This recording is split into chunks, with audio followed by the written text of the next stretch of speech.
Welcome to this tutorial on the GameMaster AI plugin suite. Today we'll be having a look at the narrative assistant module story spine section. This is it, the second tab in the stage region, the story spine of the narrative assistant.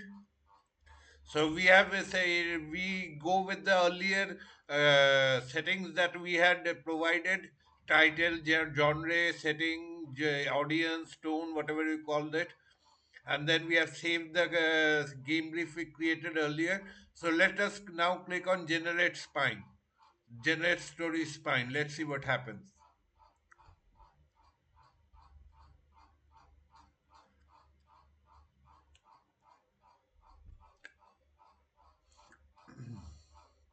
So this is it. I'll be sharing this story spine that we generated in the video link. So basically, this is basically it. We'll be going by one by one through all the different options we have over here. The narrative design has a special, lots of sections to think about.